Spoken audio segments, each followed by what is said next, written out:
வணக்கம். நீங்கள் இணைந்து கொள்வது நியூஸ் போஸ்டின் இரவு 8 மணி பிரதான செய்தியுடன். குளோபல் டிவி ஊடாக சர்வதேசத்தின் பல பாகங்களில் இணைந்திருக்கும் உங்கள் அனைவரையும் சந்திப்பதில் மிக்க மகிழ்ச்சி. உங்களுடன் இணைந்து கொள்ளும் நான் சிசிரகுமார் கிருஷாந்த் ராஜ். முதலில் இன்றைய தலைப்புச் செய்திகள்.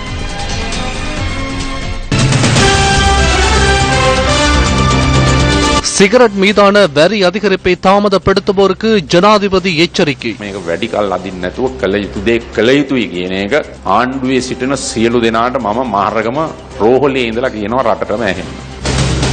ஸ்ரீலங்கா சுதந்திர கட்சியின் 65வது சம்மேளனத்திற்கான அனைத்து ஏற்பாடுகளும் பூர்த்தி. சம்பூர் அனல் மின் நிலைய நிர்மாண பணிகளுக்கு மக்கள் எதிர்ப்பு.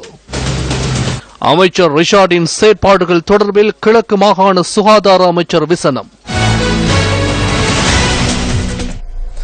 ஜனாதிபதி மைத்ரிபால சிறிசேன 65வது பிறந்த நாளை இன்று கொண்டாடுகின்றார். ஜனாதிபதிக்கு நியூஸ் போஸ்ட் தனது பிறந்தநாள் வாழ்த்துக்களை தெரிவித்துக் கொள்கின்றது. ஜனாதிபதி மைத்ரிபால சிறிசேன சில நிகழ்வுகளில் இன்று கலந்து கொண்டிருந்தார்.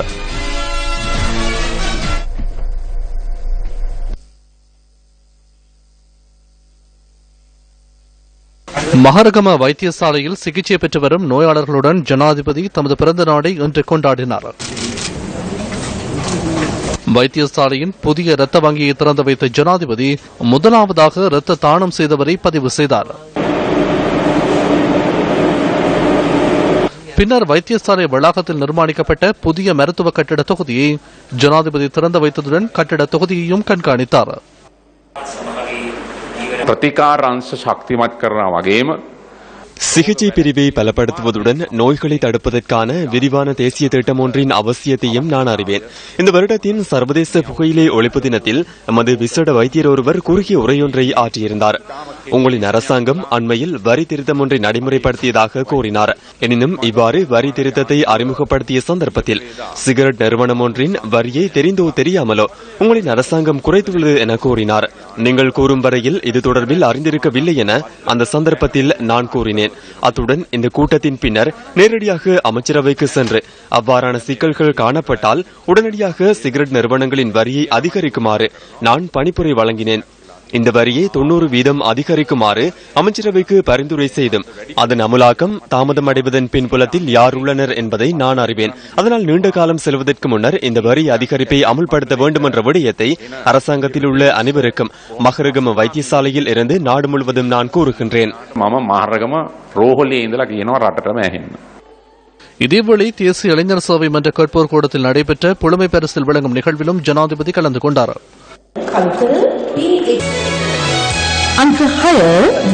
මේ රටේ ප්‍රජාතන්ත්‍රවාදය இந்த நாட்டின் ஜனநாயகம் மற்றும் சுதந்திரம் ஆகிய உரிமைகளை உங்களுக்கு பெற்றுக் கொடுப்பதற்காக தீர்க்கமான தீர்மானம் ஒன்றை அவர் எடுத்தார். அனைத்து பதவிகளையும் ஜனவரி 8ஆம் தேதி அவர் துறந்தார். கடந்த காலங்களில் வெளிநாடுகளுக்கு செல்லும் போது அரசாங்கத்தை பாதுகாப்பதற்கு சர்வதேச பிரதிநிதிகளிடம் விடயங்களை தெளிவூட்ட வேண்டிய நிலைமை காணப்பட்டது. எனினும் தற்போது வெளிநாடுகளுக்கு நாம் செல்லும் போது எம்மை பாரிய அளவில் வரவேற்கின்றனர். எம்மிடம் எவரும் விடயங்களை கேட்டறிவதில்லை. விடயங்களை தெளிவூட்ட வேண்டிய தேவையும் எமக்கு இல்லை. ஜனாதிபதி தொடர்பிலேயே அவர்கள் பேசுவார்கள். කතා කරන්නේ මේ ජනාධිපතිවරයා ගැන. ஜனாதிபதியின் பிறந்த தினத்தை முன்னிட்டு விசேட கண் சிகிச்சை முகாம்கள் கடந்த நாட்களில் பல பிரதேசங்களில் இடம்பெற்றன.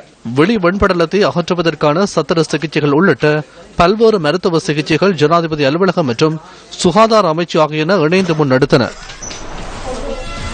ஸ்ரீலங்கா சுதந்திர கட்சியின் 65வது வருடாந்த சம்மேளனத்தை நாளை குருநாகல் மாளிகாப்பட்டிய விளையாட்டரங்கில் நடத்துவதற்கான அனைத்து ஏற்பாடுகளும் பூர்த்தி செய்யப்பட்டுள்ளன. இது தொடர்பில் விளக்கமளிக்கும் ஊடகவியலாளர் சந்திப்பு இன்று பிற்பகல் நடைபெற்றது. මේ වන විට අපිට තිබෙන ප්‍රධාන බාධක විදියට අපි හඳුන්වන්නේ நமக்குள்ள முக்கிய தடையை நாம் இனம் கண்டுள்ளோம். நமக்கு தேவையான அளவு பஸ்களை பெற்றுக்கொள்ள முடியாமையே அந்த பிரச்சனையாகும். அதேபோன்று நமது குழுவினர் அனைத்து மாவட்டங்களிலிருந்தும் பெருமளவு தனியார் பஸ்களை கொண்டு வர தீர்மானித்துள்ளார்கள். அவர்கள் அந்த வகையில் வருவதற்கான சந்தர்ப்பத்தை நாம் ஏற்படுத்தியுள்ளோம். பஸ்கள் நிறுத்தப்படும் இடத்திலிருந்து பேரணியாக இந்த இடத்திற்கு வருமாறு கூறியுள்ளோம். சிலர் பல்வேறு பிரசாரங்களை முன்னெடுத்து இதனை சீர்குலைக்க முயற்சிக்கின்றனர். மக்களின் பங்கு பெற்றுதலை அதிகரிப்பதற்கு இது நமக்கு வலு சேர்த்துள்ளது. ஸ்ரீலங்கா சுதந்திர கட்சி பிளவுபடுவதை கட்சியின் ஆதரவாளர்கள் விரும்பவில்லை. ஐக்கிய தேசிய கட்சிக்கு சாதகமான நிலை உருவாகுவதற்கு அவர்கள் விரும்பவில்லை. එක්සත් ජාතික පක්ෂයට ඒ වාසිය අරගෙන දෙනවට ඒකාබද්ධ විපක්ෂයයි කියාගන්න. ஒன்றிணைந்த எதிர்க்கட்சி என கூறிக்கொள்ளும் அணியினர் எம்மை இந்த சந்தர்ப்பத்தில் குறை கூறக்கூடாது. ஸ்ரீலங்கா சுதந்திர கட்சியின் வருடாந்த சம்மேளனம் என்பது எமது பிறந்த நாள். அவர்கள் அதற்கு ஆசி வழங்க வேண்டும். எனினும் சிலர் அதற்கு முற்றுமுழுதாக எதிரான செயற்பாட்டில் ஈடுபடுகின்றனர். தூண்டுதலின் பேரிலும் அழுத்தத்தின் பேரிலும் அல்லது விடயங்களை புரிந்து கொள்ளாமல் செயற்படுகின்றார்கள் என்பதே எமது கருத்தாகும். මගේ තර්කතිය. අපි බලාපොරොත්තු වෙනවා හෙට මේ ස්ථානයේ நாளை இந்த இடத்திற்கு 1,00,000க்கும் மேற்பட்ட ஸ்ரீலங்கா சுதந்திர கட்சியின் ஆதரவாளர்கள் வருகை தருவார்கள் என நாம் எதிர்பார்க்கின்றோம். கடந்த காலம் முழுவதும் ஸ்ரீலங்கா சுதந்திர கட்சி தொடர்பில் பேசப்படவில்லை, கட்சியின் சின்னம் தொடர்பில் பேசப்படவில்லை. இன்று ஸ்ரீலங்கா சுதந்திர கட்சியின் பெயர் மற்றும் சின்னம் முன்னிலைப்படுத்தப்பட்டுள்ளது. 65வது சம்மேளனத்துடன் கட்சி மறுபிறப்பை பெறும் என கூற முடியும். 65 වෙනි සංවත්සරයත් සමග ராஜாங்க அமைச்சர் சுதர்ஷினி பெர்னாண்டோ புள்ளி இன்று சீதுவையில் நடைபெற்ற நிகழ்வில் கலந்து கொண்டு கருத்து தெரிவித்தார். நாங்கள் புது வருடத்திற்கு ஊடகங்களை கொண்டு வந்து பெற்றோருக்கு வெற்றிலை வழங்க வேண்டுமா என எப்போதாவது கேட்டிருக்கின்றோமா? நாளைக்கு நடக்க இருப்பது கட்சியின் வருட மாநாடாகும். எமது கட்சியின் வருட மாநாட்டிற்கு போவதற்கு ஒருவரிடமும் கேட்கவில்லை. ஸ்ரீலங்கா சுதந்திர கட்சி வலுப்படுத்தும் பொறுப்பு எங்களுக்கு உள்ளது. வருடாந்த மாநாட்டில் கலந்து கொண்டு எதிர்கால வேலை திட்டங்களை வலுப்படுத்தி 2020 ஆண்டாகும் பொழுது ஸ்ரீலங்கா சுதந்திர கட்சியை வலுப்படுத்தி அரசாங்கத்தை அமைக்க வேண்டும். இலங்கை மக்களின் நன்மை மற்றும் முன்னேற்றம் கருதி ஒத்துழைப்புகளை வழங்குவதற்கு தயாராக உள்ளதாக அமெரிக்க ராஜாங்க திணைக்களத்தின் தெற்கு மற்றும் மத்திய ஆசிய விவகாரங்களுக்கான பிரதி ராஜாங்க செயலாளர் நிஷா பிஸ்வால் தெரிவித்துள்ளார். 2016 இந்து சமுத்திர மாநாட்டில் கலந்து கொள்வதற்காக சிங்கப்பூர் சென்றுள்ள பிரதமர் ரணில் விக்ரமசிங்கவை சந்தித்து கலந்துரையாடிய போது நிஷா பிஸ்வால் இதனை குறிப்பிட்டுள்ளார். இலங்கையின் தேசிய அரசாங்கத்தினால் முன்னெடுக்கப்பட்டுள்ள நல்லாட்சி வேலை திட்டம் தொடர்பில் அமெரிக்க பிரதி ராஜாங்க செயலாளர் பாராட்டு தெரிவித்துள்ளதாக பிரதமர் அலுவலகம் குறிப்பிட்டுள்ளது. இலங்கையின் தற்போதைய அபிவிருத்தி செயற்பாடுகள் மற்றும் ஆசிய வலய நாடுகள் எதிர்நோக்கும் அரசியல் சவால்கள் குறித்தும் இரு தரப்பினரும் கவனம் செலுத்தியுள்ளனர். கண்டி, கொழும்பு, ஹம்பாந்தோட்டை பொருளாதார அபிவிருத்தி திட்டம் மற்றும் கிழக்கு மாகாணத்தின் திருகோணமலை பிரதேச அபிவிருத்தி செயற்பாடுகள் குறித்தும் அமெரிக்க பிரதி ராஜாங்க செயலாளருக்கு தெளிவுபடுத்தப்பட்டதாக பிரதமர் அலுவலகம் விடுத்துள்ள அறிக்கையில் சுட்டிக்காட்டப்பட்டுள்ளது. யுத்தத்தினால் பாரிய பாதிப்புகளுக்கு இலக்கான வடமாகாணத்தில் மக்களின் வாழ்க்கையை இயல்பு நிலைக்கு மாற்றுவதற்காக முன்னெடுக்கப்பட வேண்டிய நிலையான திட்டங்கள் தொடர்பாகவும் பிரதமர் ரணில் விக்ரமசிங்க மற்றும் நிஷா பிஸ்வால் இடையே கலந்துரையாடப்பட்டுள்ளது. காங்கேசன்துறை ரயில் நிலைய முடிவிடத்தில் நிறுத்த வேண்டிய கடுகதி ரயில் இன்று அதிகாலை கட்டுப்பாட்டை இழந்து முடிவிடத்தை தாண்டி முன்னோக்கி நகர்ந்தது. வேக கட்டுப்பாட்டை இழந்தமையே ரயில் தடம் புரண்டமைக்கான காரணம் என தெரிய வந்துள்ளது. கொழும்பிலிருந்து யாழ்ப்பாணத்திற்கான சேவையில் ஈடுபடும் 4442 இலக்க ரயிலே இவ்வாறு தடம் புரண்டுள்ளது. கட்டுப்பாட்டை இழந்த ரயில் தடம் புரண்டு முடிவிடத்தையும் தாண்டி சுமார் 140 அடிகள் தூரத்திற்கு நிலத்தில் ஓடியதாக ரயில்வே கட்டுப்பாட்டு நிலையம் தெரிவித்துள்ளது. காலை 5:30 மணிக்கு யாழ்ப்பாணத்தில் இருந்து கொழும்பு நோக்கி புறப்படவிருந்த கடுகதி ரயிலே விபத்துக்குள்ளானது. தடம் புரண்ட ரயிலின் இயந்திரம் மற்றும் இருப்பட்டிகளுக்கு சேதம் ஏற்பட்டுள்ளது. யாழ் ரயில் நிலையத்தில் இருந்து காங்கேசன்துறை ரயில் நிலைய முடிவிடத்தின் ஊடாக திரும்பிக் கொண்டு கொழும்பு நோக்கி புறப்படவிருந்த கடுகதி ரயில் அதிகாலை 5 மணியளவில் கட்டுப்பாட்டை இழந்ததாக அதிகாரிகள் கூறினர். இந்த சம்பவத்தின் போது ரயிலில் பயணிகள் இருக்கவில்லை என்றும் எவருக்கும் பாதிப்புகள் ஏற்படவில்லை எனவும் ரயில்வே கட்டுப்பாட்டு நிலையம் சுட்டிக்காட்டியது. குறித்த ரயில் நேற்றைய தினம் மாட்டுடன் மோதியதில் பிரேக் கட்டமைப்பிற்கு சேதம் ஏற்பட்டதாக ரயில்வே கட்டுப்பாட்டு நிலையம் தெரிவித்துள்ளது. எவ்வாறாயினும் தற்காலிகமாக அதனை சரி செய்ததன் பின்னர் சாரதி இன்றைய தினம் ரயிலை சேவையில் ஈடுபடுத்தினார். எனினும் சிறிது தூரம் சென்றதன் பின்னர் மீண்டும் பிரேக் கட்டமைப்பில் கோளாறு ஏற்பட்டதாக ரயில்வே கட்டுப்பாட்டு நிலையம் தெரிவித்தது. ரயிலை மீண்டும் தண்டவாளத்தில் நிறுத்தும் பணிகளுக்காக அனுராதபுரம் ரயில் கட்டுப்பாட்டு நிலையத்திலிருந்து தொழில்நுட்ப அதிகாரிகள் அழைக்கப்பட்டனர். இந்த சம்பவம் தொடர்பில் விசாரணைகள் முன்னெடுக்கப்பட்டு வருவதாக ரயில்வே கட்டுப்பாட்டு நிலையத்தின் பொது முகாமையாளர் BAP ஆரியரத்ன குறிப்பிட்டார். கிளிநொச்சி பூநகரி பிரதேச ஒருங்கிணைப்பு குழு கூட்டம் இன்று நடைபெற்றது. பூநகரி பிரதேச செயலகத்தில் ஒருங்கிணைப்பு குழு இணைத்தலைவர்கள் தலைமையில் நடைபெற்ற இந்த கூட்டத்தின் போது மீள்குடியேற்றம், கல்வி, விவசாயம், வீதி அபிவிருத்தி உள்ளிட்ட பல விடயங்கள் தொடர்பில் ஆராயப்பட்டன. இன்றைய கூட்டத்தின் போது நீரியல் வளத்துறை உத்தியோகத்தர் ஒருவரை பதவியிலிருந்து வெளியேற்றுவதாக ராஜாங்க அமைச்சர் விஜயகலா மகேஸ்வரன் அச்சுறுத்தியதாக ஈழ மக்கள் ஜனநாயக கட்சியின் வடமாகாண சபை உறுப்பினர் வை தவநாதன் இதன்போது குற்றம் சாட்டினார். இருந்த ஆபீசர் வந்து நான் அச்சுறுத்தி இருந்தா போலீஸ் ஸ்டேஷன்ல போய் முறைப்பாடு போட்டுக்கலாம். இங்க வந்து டிஎஸ்க்கு முறைப்பாடு சொல்லி வேலையிலேயே போலீஸ் ஆக்ஷன் எடுக்க நான் போட்டு அங்க போன்ல ரெக்கார்ட் இருக்கும், ரெக்கார்ட் வச்சு நான் கோர்ட்டுல நான் ஆஜராகும். இதுக்கு இவர் ஆக்ஷன் எடுக்க தேவையில்லையே. இந்த விடயம் தொடர்பில் ராஜாங்க அமைச்சரின் இணைப்பாளருக்கும் வடமாகாண சபையின் உறுப்பினர்களான வை தவநாதன் மற்றும் சு பசுபதி பிள்ளை ஆகியோருக்கிடையே வாக்குவாதம் ஏற்பட்டது. உங்களுக்கு ஏழுமா எனக்கு ஆக்ஷன் எடுக்கிறதுக்கு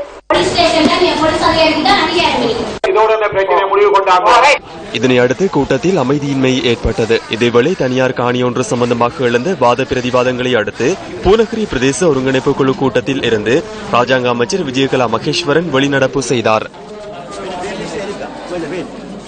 வெளி மாவட்டங்களில் வாழ்ந்தவர்கள் தற்பொழுது தங்களுடைய சொந்த காணிகளில் இங்கே வந்து உறுதிப்படுத்தும் சந்தர்ப்பத்தில் இங்குள்ள பாராளுமன்ற உறுப்பினர் ஒருங்கிணைப்பு குழு கூட்டத்தில் கோச்சியம்மன் பதவியும் இல்லை. அவர் எங்களுடைய பதவி கதிரையில் இருந்து கொண்டு அந்த பிரதேச மக்களுக்காக எதிர்க்கின்றார். அவர்கள் இங்கே மீளக்கூடி ஏற முடியாது, இவர் உறுதிப்படுத்த முடியாது. இவர் உறுதிப்படுத்துறது என்றால் போய் அவர் நீதிமன்றங்களில் செய்ய வேண்டும் என்று. ஆனால் என்னிடம் அந்த தனிநபர் வந்து கூறியிருந்த தன்னுடைய உறுதிகளை அதாவது காட்டி இது என்னுடைய சொந்த காணி, இது எனக்கு அனுமதி பெற்று தர சொல்லி இந்த தன்னுடைய சொந்த காணிக்குள் பூனரி பிரதேச செயலாளர் அரச பணத்தை அனுமதித்திருக்கின்றார் அவர்களுக்கு அந்த வேலைகளை செய்வதற்கு. இந்த அரசாங்கத்தில் அமைச்சராக இருக்கின்றபடியினால் எனக்கு அதிகாரம் இருந்திருக்கின்றது அவருக்கு ஒரு கடிதத்தை கொடுப்பதற்கு, இதை மீள் பரிசீலனை செய்வதற்கு. இதை மீள் பரிசீலனை இன்று 1.5 வருட காலமாக செய்து வருகின்றார்கள். ஆனால் இன்று 2வது ஒருங்கிணைப்பு குழு கூட்டம் எங்களுடைய பிரதேச செயலகத்தில் நடைபெற்ற போது சக பாராளுமன்ற உறுப்பினர் ஸ்ரீதரன் அவர்கள் இதை எதிர்த்தார். அவர் எதிர்க்கின்றார் என்னன்னு சொன்னா இவரை கதைக்க விடுகிறார். இல்லை, நீங்கள் கதைக்க முடியாது, உங்களுக்கு இதில் அதிகாரம் இல்லை. அவருக்கே தற்பொழுது இந்த கதிரையில் இருப்பதற்கு அதிகாரம் இல்லாத ஒரு பாராளுமன்ற உறுப்பினர். இன்று அரசாங்கத்தில் முதலமைச்சருக்கு தான் சட்டப்படி அதிகாரம் இருக்கு. அதே போல் எந்த பாராளுமன்ற உறுப்பினர் அமைச்சராக இருக்கின்றார், அவர் அந்த அமைச்சர் அதாவது அந்த அரசாங்கத்தில் அவர்கள் 2 பேருக்கு தான் அதிகாரம் இருக்கின்றது அந்த மேசையிலே இருந்து அந்த அதிகாரத்தை பகிர்வதற்கு. பைபோஸாக அந்த கதிரையில் ஏறி வந்திருந்து தன்னிச்சையாக ஒரு தனிநபர் என்ற ரீதியில் அவர் இந்த சட்டத்தை எடுக்கின்றார். இதை முற்றாக நிராகரித்து கூட்டத்தை நிறுத்தும்படி நான் இதில் இருந்து வெளியேறியுள்ளேன்.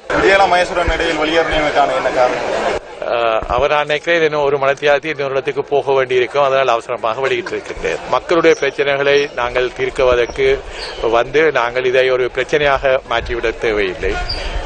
நாங்கள் மறுமுறை சந்திக்கின்ற போது இதற்கான வேண்டிய ஒழுங்குகளை செய்து நாங்கள் இந்த கூட்டத்தை தொடர்ந்து நடத்தி பிரச்சனைகளுக்கு தீர்வு காண்போம். சம்பூர் அனல் மின் நிலையம் தொடர்பில் பொய் வாக்குறுதிகளை வழங்கிய அரசியல் தலைவர்கள் பதவி விலக வேண்டும் என மக்கள் வலியுறுத்துகின்றனர். இந்த வருடத்திற்குள் அனல் மின் நிலையத்தின் நிர்மாணப் பணிகளை நிறுத்துவதற்கு நடவடிக்கை எடுப்பதாக அரசியல்வாதிகள் வாக்குறுதி அளித்தாலும் மின் நிலையத்தின் நிர்மாணப் பணிகள் தொடர்ந்தும் இடம்பெற்று வருவதாக மக்கள் சுட்டிக்காட்டுகின்றனர். 2016 ஆண்டுக்குள்ள நிறுத்தப்படுவோம், கண்டிப்பா நிறுத்துவோம், நிறுத்தையில் என்று சொல்லி சொன்னா நாங்க பதவி விலகுவோம் என்று சொல்லி முக்கியமான அரசியல் தலைவர்கள் சுமந்திரன் போன்ற சம்பந்தரியா போன்ற அரசியல் தலைவர்கள் சொல்லியிருக்கிறாங்க. இப்ப நடந்து கொண்டிருக்கிற புதினம் என்ன? உண்மையில் இது ஒரு வேடிக்கை விஷயமானது. வாக்கு மூலங்களை கொடுத்து மக்களை ஏமாத்தி கொண்டிருக்கிறதா தான் தென்படுது. இன்றைக்கு வரைக்கும் ஏமாந்து கொண்டது, இனியும் நாங்கள் ஏமாற போறோமா? நெருப்புக்கு மேல நின்று கொண்டிருக்கிற மக்கள் நாங்கள். அப்ப நெருப்புக்கு மேல நின்று கொண்டிருக்கிற எங்களுக்கு நீங்க சாதாரணமாக ஒரு வாக்குமூலத்தை மட்டும் தந்து எங்களை தணிக்க முடியாது. நிலையம் தொடர்பாக இருந்தா வாக்களிச்சதை போல சுமந்திரன் ஐயாங்க பதவி விலகுவாங்களா? நிச்சயமா விலகு வேணும். அப்படி விலகினாத்தான் அடுத்த கட்டம், அடுத்த தலைமுறை இந்த அனல் மின் நிலையத்துக்கு எதிராக இதை போல பசுமை புரட்சி தொடர்பான நடவடிக்கைகளில் துணிச்சலோடு ஈடுபடுவாங்க, மக்களை காப்பாற்றுவாங்க. கூட தலைவரும் சுமந்திரன் ஐயா கூறியபடிய மக்களுக்கு என்னவென்று சொன்னால் 2016 ஆண்டு இந்த அனல் மின் நிலையம் மூடப்படும் அல்லது நாங்கள் பதவி விலகுவோம் என்ற ஒரு வாக்குறுதியை மக்களிடம் கொடுத்திருந்தார்கள். ஆனால் 2016 ஆண்டு 9ஆம் மாதம் கடந்தும் துரிதமான அனல் மின் நிலைய வேலை திட்டம் நடந்து கொண்டுதான் இருக்கின்றதை தவிர இதுவரைக்கும் மூடப்படவில்லை. சுமந்திரன் ஐயாவும் இன்னும் பதவி விலகவும் இல்லை. இந்த பாராளுமன்ற உறுப்பினர்கள் சுமந்திரன் ஐயாவும் நிறுத்தப்படுமா அல்லது தொடரப்படுமா அல்லது பதவி விலகப்படுமா என்ற ஒரு கேள்வித்தான் அவர்கள் இன்று கேட்டுக் கொண்டிருக்கிறார்கள். அவர்கள் தான் மக்களுக்கு இந்த பதிலளிக்க வேண்டியதாக இருக்கிறது. முன்னாள் போராளிகளுக்கு விஷ ஊசி ஏற்றப்பட்டமை தொடர்பான மருத்துவ பரிசோதனைகளை வடமாகாண சுகாதார அமைச்சு சேட்டுரன் அட்டமுறையில் முன்னெடுப்பதாக முன்னாள் போராளிகள் கூறுகின்றனர். முல்லைத்தீவு மாவட்ட வைத்தியசாலையில் மருத்துவ பரிசோதனைக்காக நேற்றைய தினம் சென்ற முன்னாள் போராளிகள் பல மணித்தியாலங்களாக காத்திருக்க நேரிட்டது. காலை 8 மணிக்கு மருத்துவ பரிசோதனைகள் இடம்பெறுவதாக தெரிவித்திருந்த போதிலும் காலை 11 மணியளவில் பரிசோதனைகள் ஆரம்பிக்கப்பட்டமை குறிப்பிடத்தக்கது. முன்னாள் போராளிகளுக்கு விஷ ஊசி ஏற்றப்பட்டதாக முன்வைக்கப்படும் குற்றச்சாட்டு தொடர்பில் சர்ச்சை எழுந்துள்ள நிலையில் வடமாகாண அமைச்சின் மருத்துவ பரிசோதனைகள் அசமந்த போக்குடன் இடம்பெறுவதாக முன்னாள் போராளிகள் விமர்சிக்கின்றனர். நேற்றைய தினம் மாஞ்சோல ஆஸ்பத்திரியில் சொல்லப்பட்ட 8 மணிக்கு வந்திருந்த போராளிகளுக்கு உரிய நேரத்தில் பரிசீலனை செய்யப்பட இல்லை. வடமாகாண சுகாதார அமைச்சு வந்து 11 மணியை போலத்தான் இதில் பார்க்கக்கூடியதா இருந்தது. ஆனால் இந்த அசமந்த போக்கு 8 மணிக்கு சொன்னது 11 மணிக்கும் வந்து அவைகளுக்கு இல்லைண்டா வந்து எங்களுக்கு தெரியுது. சுகாதார அமைச்சு இப்படி பிரச்சனைண்டா மத்திய அரசு எங்களுக்கு என்ன செய்ய போகுது? வடக்குள் வாழும் மக்களுக்கு எங்களுக்கு கேள்விக்குறியா இருக்கு. இது ஒரு பிரச்சனை எங்களுக்கு. என்னன்னா எங்களை வந்து புறக்கணிக்கிற ஒரு பிரச்சனையா தான் இருக்கு. ஒரு காலதாமதம் வந்து இழுத்தடிக்கணும். இதுல வந்து இந்த விடுதலை காப்பாற்றணும். ஒரு பெரிய ஒரு பயங்கரமான ஒரு பிரச்சனை ஒன்று இது எங்களுக்கு. முன்னாள் போராளிகள் எல்லாம் வந்து இந்த பரிசோதனைக்காக காத்து கொண்டிருந்தவன் 8 மணிக்கு சொல்லி தான் வந்திருக்கணும். ஆனா 11 மணி ஆகியும் அந்த பரிசோதனை நடைபெறவில்லை. எங்கட வடமாகாண சுகாதார அமைச்சர் அக்கறை காட்டுவதா தெரியல. அக்கறை இவர்களே இப்படி இருந்தால் எங்கட மத்திய அரசாங்கம் எங்கட பிரச்சனையில எப்படி தீர்க்க போகுது, எப்படி இந்த தமிழ் மக்களோட பிரச்சனைக்கு ஒரு முடிவு சொல்ல போனது எங்களுக்கு ஒரு கேள்விக்குறியா தான் இருக்கு. ஸ்ரீலங்கா முஸ்லிம் காங்கிரசின் வீட்டுக்கு வீடு மரம் நடுக்கை திட்டம் கிண்ணியா குறிஞ்சாங்கடி பகுதியில் இன்று ஆரம்பித்து வைக்கப்பட்டது. இந்த நிகழ்வு ஸ்ரீலங்கா முஸ்லிம் காங்கிரசின் தலைவர் ரவுஃப் ஹக்கீம் தலைமையில் நடைபெற்றது.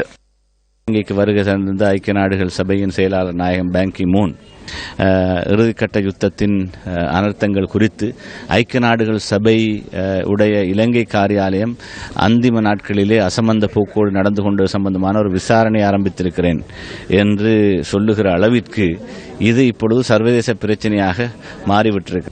என்ன எப்படி இருந்தாலும் இந்த நாட்டிலே ஒரு நல்லிணக்கத்தை ஏற்படுத்துகிற முயற்சியில் கடந்த கால கசப்பான சம்பவங்களை விசாரிப்பது என்பதில் எந்த விதமான பிரச்சனையும் கிடையாது. ஒழுங்கான வெளிப்படைத்தன்மையோடு எல்லா விஷயங்களும் எல்லா சர்ச்சைகளுக்கும் முடிவு காணப்பட வேண்டும்.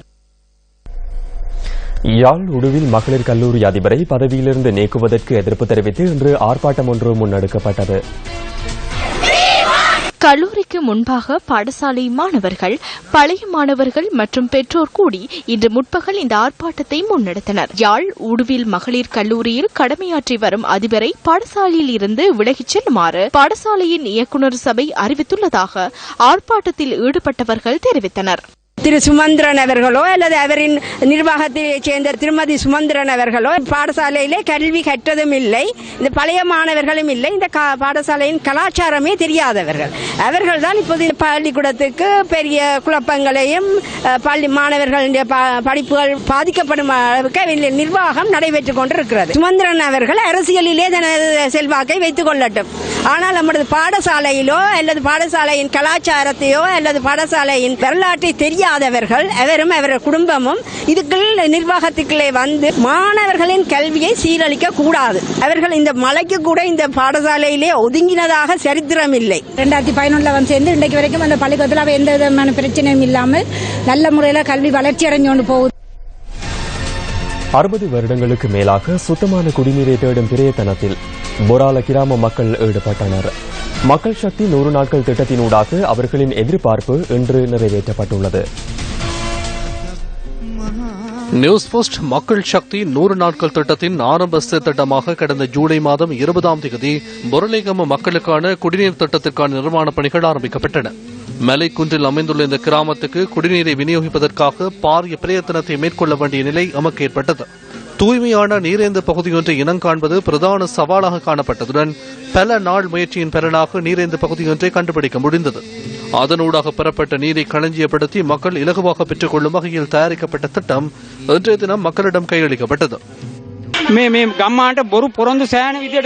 பல பொய்யான வாக்குறுதிகள் வழங்கப்பட்டன. அதனை நம்பி மக்கள் ஏமாற்றம் அடைந்தனர். நீங்கள் செய்தது பாரிய உதவியாகும்.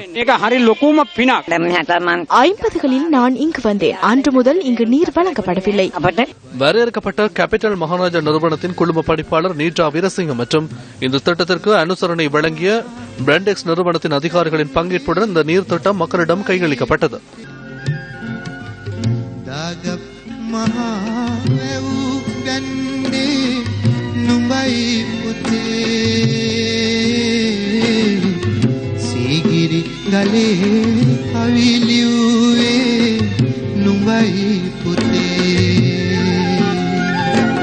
ජනතාව සමග ජනතාව වෙනුවෙන් කටයුතු කරන අප மக்களுடன் மக்களுக்காக செயற்படும் நாம் நாட்டில் உள்ள பிரஜைகளின் ஒத்துழைப்புடன் இந்த திட்டத்தை நிறைவு செய்ய கிடைத்தமை தொடர்பில் நாம் மகிழ்ச்சி அடைகின்றோம். இளம் சமூகத்தினருக்கு இது சிறந்த எடுத்துக்காட்டாகும். முயற்சி இருந்தால் அனைத்தும் சாத்தியமானதே. இதுவே மகாராஜா நிறுவனத்தின் உண்மையான நோக்கமாகும். 60 வருடமாக அசுத்தமான நீரை பருகிய பொராலை மக்கள் இன்று முதல் அந்த நீரை குடிக்க வேண்டியதில்லை. தூய்மையான நீரையே இன்றிலிருந்து நீங்கள் பருகப் போகின்றீர்கள் என்பதை நான் உங்களுக்கு உறுதிப்படுத்துகின்றேன். 46 நாட்களுக்கு முன்னர் பதாகை ஒன்றை சிறுவன் ஒருவன் ஏந்தியிருந்தான். அதுவே இந்த பதாகை. அதனை கவனமாக வைத்துக் கொள்ளுமாறு நான் கூறினேன். 60 வருட தாகத்தை தணிக்க கடவுளாசி வேண்டும் என அதில் குறிப்பிடப்பட்டிருந்தது. தற்போது கடவுளின் ஆசி கிடைத்துள்ளது. தாகம் தணிக்கப்பட்டுள்ளது. இதனை இனியும் காட்சிப்படுத்த தேவையில்லை. ஆகவே நான் அதனை உங்களிடம் ஒப்படைக்கின்றேன். உதவி தேவையான மக்களுக்காகவே மக்கள் சக்தி திட்டத்தினூடாக சிரச ஊடக வலையமைப்புடன் பிராண்டெக்ஸ் நிறுவனம் இணைந்து நிதி உதவி வழங்குகின்றது. மக்கள் சக்தி ஊடாக சிரச ஊடகம் பாரிய எடுத்துக்காட்டாக உள்ளது. மக்களிடம் சென்று அவர்களின் துயரை கேட்டறிந்து மக்களுக்கு தேவையான உதவிகளையும் வழங்குவது பாரிய புண்ணியமாகும். இந்த திட்டத்தை பராமரிப்பதற்கான பொறுப்பை மக்களிடம் கையளிக்கும் மக்கள் சக்தி மக்கள் அணி இங்கு ஸ்தாபிக்கப்பட்டதுடன் இந்த குடிநீர் குடிப்பதற்கு உகந்த நிலையில் காணப்படுகின்றது என்ற உறுதிச் சான்றிதழ் பிரதேச செயலாளரிடம் ஒப்படைக்கப்பட்டது.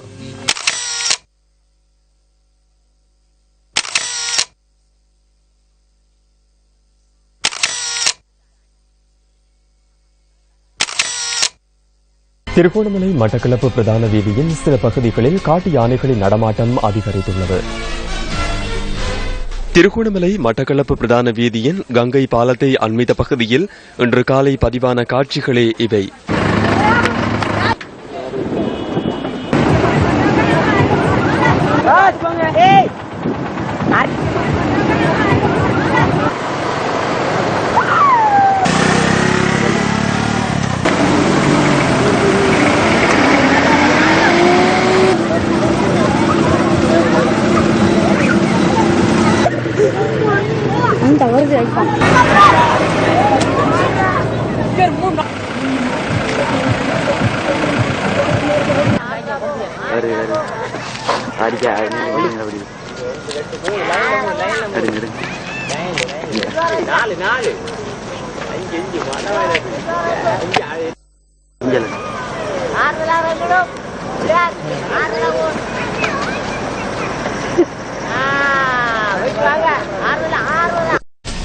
ராணுவத்தினரின் கட்டுப்பாட்டில் உள்ள தமது காணிகள் முழுமையாக விடுவிக்கப்படாமைக்கு எதிர்ப்பு தெரிவித்து கிளிநொச்சி பரவிப்பாஞ்சான் மக்கள் ஆரம்பித்த கவனஈர்ப்பு போராட்டம் இன்றும் தொடர்கின்றது.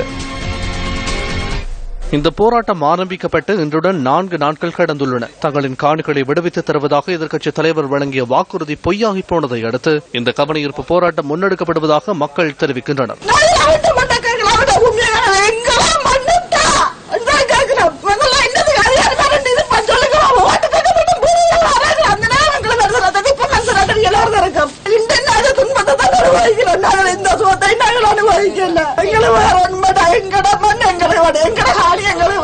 அடுத்த கட்டம் என்று சொல்லி அந்த ஒரு பகுதியை கொடுக்கல. அந்த பகுதியில 15 குடும்பம் இருக்குது. அந்த 15 குடும்பத்தில கொடுத்திருந்தால் மீள்குடியேற்றம் முற்றாக நீக்கிறோம். இந்த வித பிரச்சனையும் இல்லை. நாங்கள் தேர்தல் வந்தால் எல்லாருக்கும் ஓட் பண்ணி கட்சியா வெள்ள வைக்கிறோம். ஆனா எங்களுக்கு எது மாதிரி தேவைன்னு சொல்லி கேட்டால் எங்களுக்கு எந்த ஒரு உதவியும் செய்யணும் இல்லை. நாங்கள் இப்ப எத்தனை நாள் இந்த இடத்துல இருக்கிறோம், ஆனா ஒரு தரம் வந்து இருக்கிறீங்களான்னு சொல்லி ஒன்றும் கேட்காமல் இல்லாமல் நாங்கள் எவ்வளவு கஷ்டத்தான இருக்கிறோம். ஆனா தமிழ் மக்கள்னு சொல்லி எல்லாரும் கதைக்கினா கொள்ளின மொழியா தமிழ் மக்களுக்கு என்ன பிரச்சனை இருக்குன்னு இன்று வரையும் கேட்கினம் இல்லை.